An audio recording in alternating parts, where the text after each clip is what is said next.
Hello again. In this video we will study the Vortex cast on Frostbolt Saboteur build. Frostbolt is one of the most basic spells in the game. It's a bubble that deals cold damage. It has, however, one peculiar feature: it's able to cast Vortex from where the projectile currently is, consuming it. Cast like this, the Vortex has less area of effect, but you can have 5 of them up at once. It is a synergy that allows to magnify the hit damage of Vortex. By casting a large number of Frostbolts and managing to stack them up over a single target, you can quickly deliver tons of damage. To do so, you need to reduce the projectile speed of Frostbolts using the Divergent Quality skill gem. The build has low cast speed, but you can bypass this obstacle by casting Frostbolts while channeling Scorching Ray and investing in cooldown recovery rate instead. This fire spell applies a powerful fire exposure that synergizes with fire damage sourced from the Heat Shiver helmet. Saboteur is the ascendancy we would recommend. Like clockwork increases cooldown recovery rate, Bomb Specialist grants more damage and reduces damage taken, while Explosives Expert grants tons of crit chance, crit multiplier, and elemental penetration. The build benefits from all of these. Cast Scorching Ray to spawn Frostbolts and apply fire exposure. After some time, cast Vortex to detonate all the bubbles. You will consume 5 Frostbolts per 1 Vortex cast. It should freeze bosses, resulting in tons of cold and fire damage. The build is durable. It uses Petrified Blood with Life Leech, Life Recoup, and Life Regeneration to take much less hit damage, while also employing the Divine Flesh Keystone and the 4th Vow body armor. With high armor, it severely reduces all types of damage, given your chaos resistance is capped. For mapping, we would recommend swapping Divergent Frostbolt for the regular or Phantasmal quality one. Most enemies will die just from these Frostbolts. It would significantly improve your clear speed. Single target damage is one of the highest in the game. It can kill uber bosses, as we have shown. Ashes of the Stars is very expensive, and so are other items. Don't try to play it on a budget, it's quite pricey.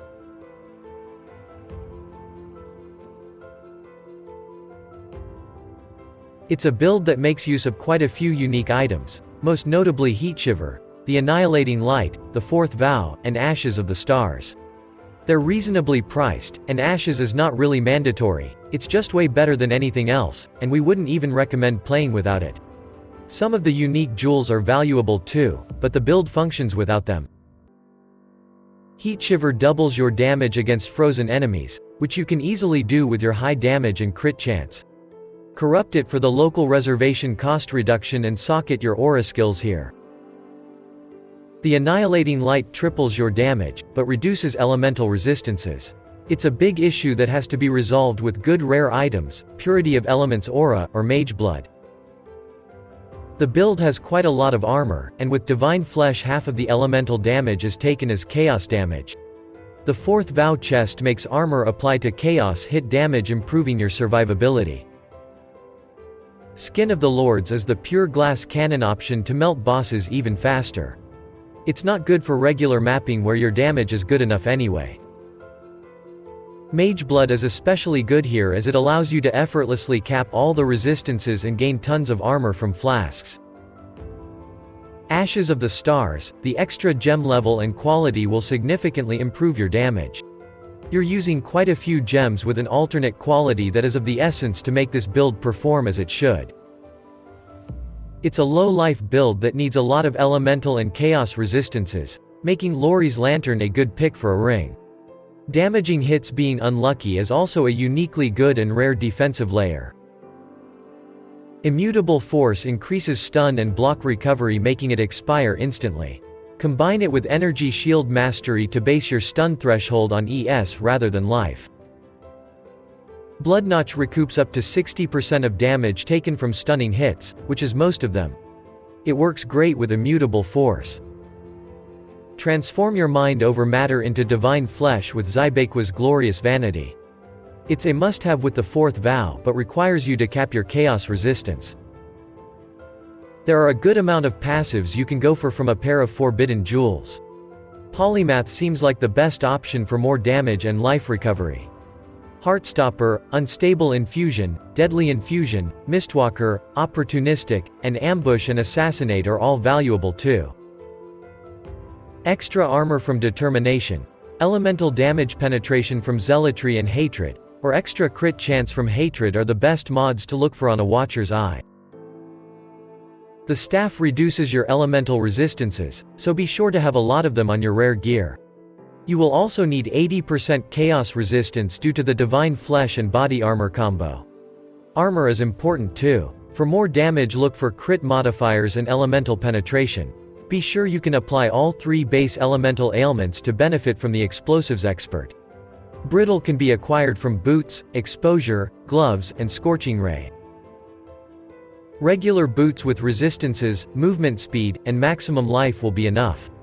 It can also be a source of elemental ailments avoidance, which combined with jewels or passives may result in a 100% chance to avoid shock, ignite, or freeze. A 100% chance to avoid freeze can be crafted here. You should upgrade them with Eldritch Implicits for brittle ground and cooldown recovery rate. Gloves should grant you primarily maximum life and resistances. For Eldritch Implicits, seek Unnerve and Cold Exposure on hit. On a belt, again, seek resistances and maximum life with strength. Focus on elemental resistances as the Annihilating Light makes it harder to cap them at 75%.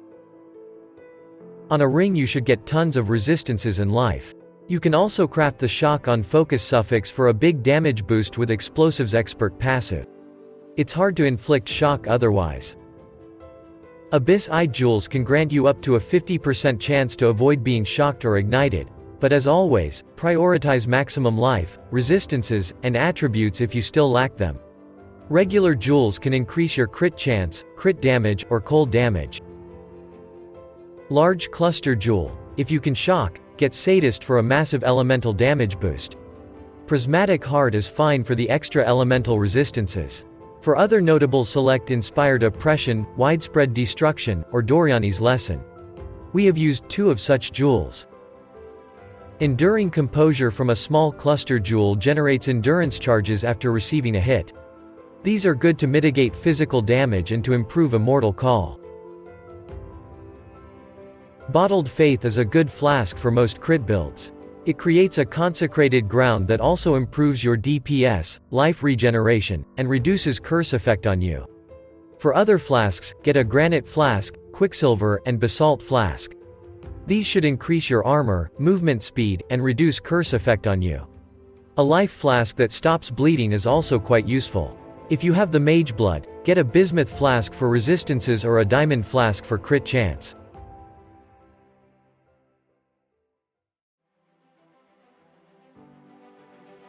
Vortex will be cast on your Frostbolt projectiles. It deals high initial damage, which we will focus on. The Divergent one is the best. It has an increased cooldown recovery rate at the cost of duration, which we don't need anyway. Use it after releasing Frostbolts. Link it with Empower, Hypothermia, increased critical damage, concentrated effect, and added cold damage support gems. Frostbolt is a piercing projectile that deals cold damage. You can detonate it by casting Vortex. Divergent quality is mandatory. It slows down projectiles so that you can stack many of them over the enemy. Use Anomalous Scorching Ray to deal low damage and channel Frostbolts. It also applies a powerful fire exposure. It's good as half of the damage dealt to frozen enemies as fire damage with Heat Shiver. Link it with Cast while channeling, Power Charge on critical, enhance, and greater multiple projectile support gems. Zealotry increases the critical strike chance for spells and spell damage. Hits against unique enemies may create consecrated ground.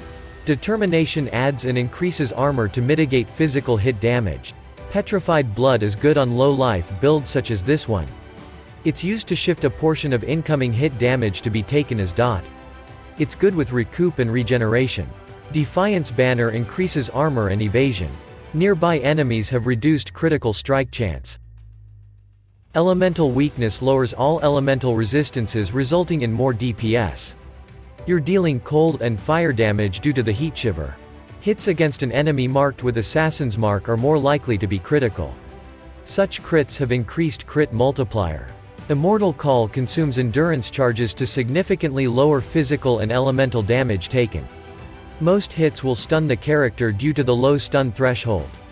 It will trigger these spells linked to the cast when stunned support if that happens. Hatred simply grants you more cold damage. Hatred is a temporary aura that reserves no mana with Divine Blessing support linked to it. You can afford to cast it with the Eldritch Battery Keystone. Flame Dash is a simple mobility spell to avoid damage and move faster. You can swap it for Vol Righteous Fire, it grants you more spell damage. Vitality grants some flat life regeneration. Kill all 3 bandits to receive 2 passive skill points. You could also consider helping Alira for plus 20% to Global Critical Strike Multiplier and plus 15% to all elemental resistances. Soul of Solaris is what we would recommend. It improves your durability during one-on-one fights, which is this build's main purpose. Soul of Shikari is great if you struggle with poison damage. If you're not, get Soul of Gruthkul for physical damage reduction per hit taken recently, or Soul of Garukin for less effective shock on you. On the passive skill tree, get critical strike nodes, maximum life, elemental damage, spell, and area damage with more area of effect. Get the 2 reservation clusters to fit all the auras. Allocate Eldritch Battery and Mind over Matter Keystone. The latter will be transformed into Divine Flesh. For masteries, get 50 extra life as Life Mastery, 30% increased defenses as Staff Mastery, 10% of armor applies to chaos damage taken as Armor and Energy Shield Mastery, 10% increased effect of auras on you as Reservation Mastery. Stun threshold is based on 60% of ES instead of life as ES Mastery, 25% extra crit multiplier against bosses as Critical Mastery, and 10% of Leech as Instant as Leech Mastery. With a Polymath from Forbidden Jewels, you should also take Caster Mastery for 25% more spell damage if you've been stunned while channeling as Caster Mastery, and Elemental Mastery to avoid elemental ailments from critical strikes against you. That is all there is to it. Like the video, if you've liked it, and subscribe to the channel as we publish various build guides on a regular basis. Stay safe and see you soon.